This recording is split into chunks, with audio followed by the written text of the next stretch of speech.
Sekarang, aku telah dewasa. Semua isi surel ayahku dan Wi sudah diceritakan ibuku padaku. Sejak ayahku menikah dengan ibuku, surel terakhir ayah untuk Wi adalah surel undangan pernikahannya dulu. Sesudah itu, ayahku tidak pernah lagi mengirim surel untuk Wi. Dan dia tidak tahu bahwa setiap bulannya ada surel dari Wi untuknya dan dibalas oleh ibuku. Ketika aku berusia 6 tahun, ayahku hidup tak menentu. Ia sering melamun. Ibuku menyerah mengurus ayahku. Jarang sekali ia tidur di rumah. Ayah hidup, tapi hanya jasadnya di rumah. Adapun hati dan jiwanya teringat akan Wi, dan ibuku tersiksa dengan dahsyatnya cemburu. Ibuku cemburu pada Wi. Betapa besarnya cinta Wi pada ayahku, begitupun sebaliknya. Karena itulah, akhirnya ibu menceritakan padaku kenapa ayah seperti itu. Sejak umurku 6 tahun, sudah ku tahu kisah cinta pertama ayahku. Cinta pertamanya bukan ibuku, melainkan Wi yang saat itu aku tidak tahu bagaimana rupanya, siapa dia, dan di mana ia berada. Ibu juga berterus terang bahwa kenapa ayah dan Wi tidak menikah. Hanyalah masalah sepele. Satu ucapan yang dipegang oleh kampung segenap sampai saat ini adalah, seburuk-buruknya hati orang kampung segenap, itulah sebaik-baiknya hati orang kampung sepakat. Karena kata petikan lama dan turun-temurun itulah, kakek dan nenek dari ayahku tidak ingin menantunya orang kampung sepakat. Padahal, ibu dari ayahku jugalah bersahabat dulunya dengan ibunya Wi. Adalah kesalahan dan pemikiran lama yang tidak boleh disamaratakan semua orang kampung sepakat itu berhati buruk. Nyatanya, banyak sekali kebaikan hati orang kampung sepakat. Dan aku telah menemukan perempuan paling baik yang pernah aku tahu seumur hidupku. Dia adalah Wi.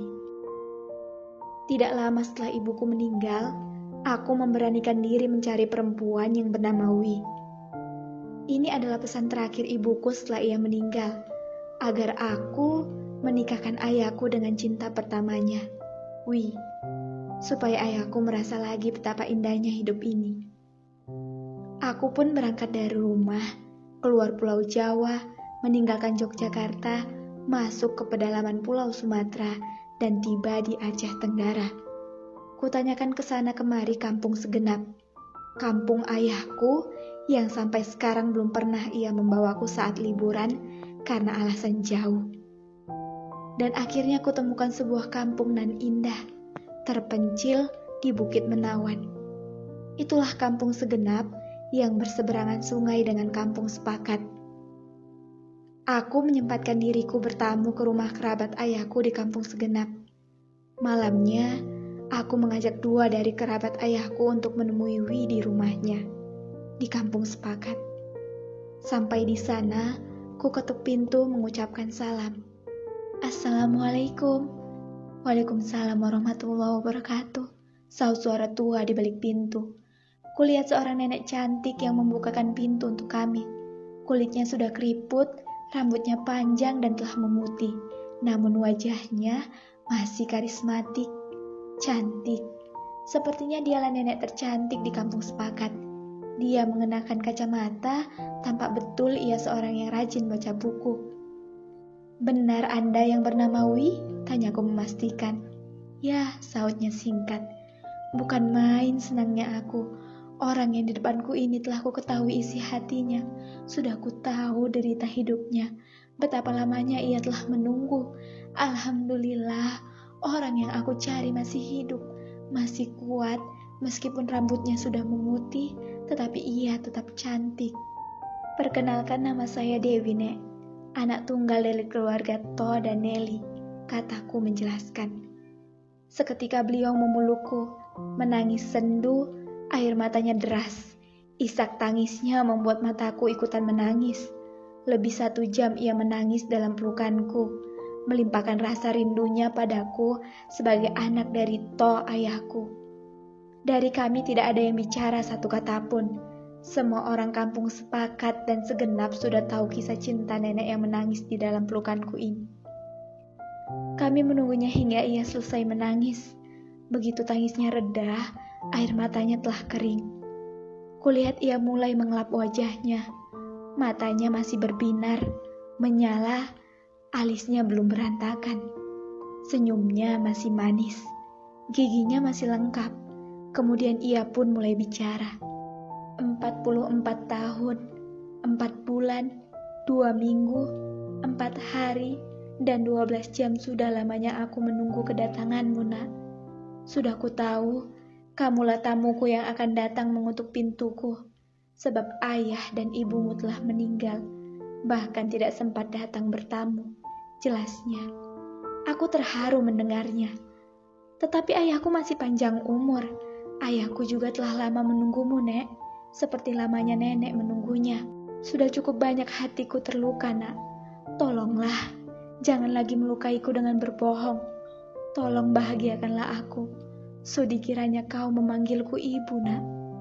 Dia memelukku dan menangis sejadi-jadinya. Tangisnya tak kalah keras seperti tadi. Air matanya tak kalah deras seperti sebelumnya.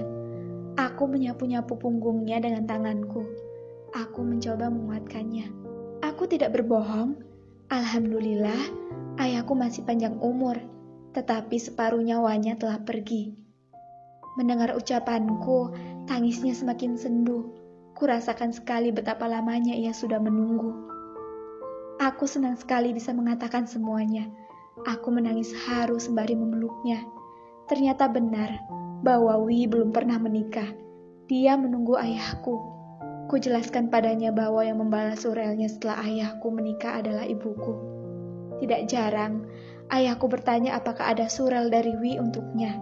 Tetapi ibuku berbohong. Ibuku dikalahkan rasa cemburunya. Ibuku juga tidak tega tidak membalasnya karena Wi adalah sahabat karibnya.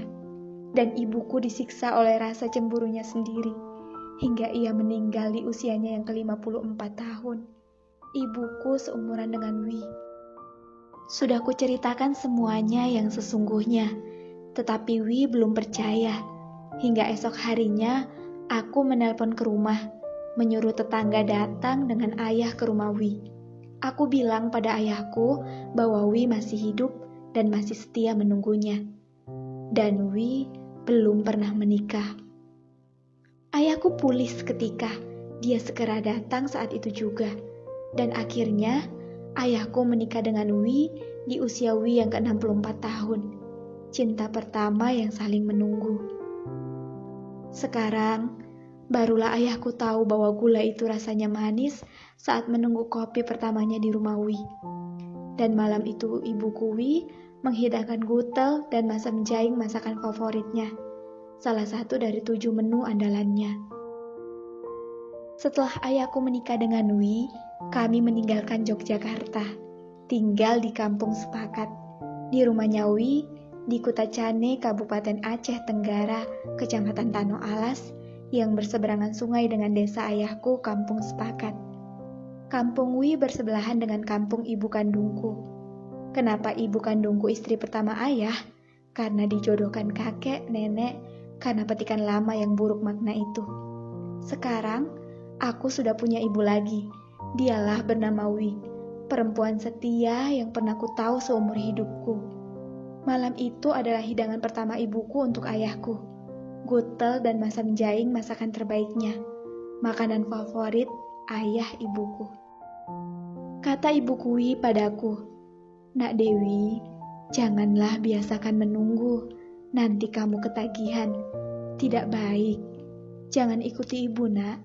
Menikahlah dengan yang datang tepat waktu. Dia jugalah baik untukmu. Pandang akhlak dan takwanya, niscaya hidupmu bahagia. Oh ya, kenalkan, namaku Dewi Towiyah. Panggil saja aku Dewi." 1 bulan setelah ibuku Wi pergi untuk selamanya, ayahku To juga meninggal. Sesuai pesannya padaku, ayahku dikuburkan berdampingan dengan Wi, juga dengan ibu kandungku. Belakangan ini aku membaca catatan harian ayah dan ibuku, dan cerita di atas jugalah dari buku harian mereka. Kawan, kamu masih ingat denganku? Ya, namaku Dewi Towiyah. Sekarang aku sudah hobi membaca dan menulis. Aku juga ingin seperti ayah ibuku, To dan Wi, yang keduanya suka menulis dan membaca.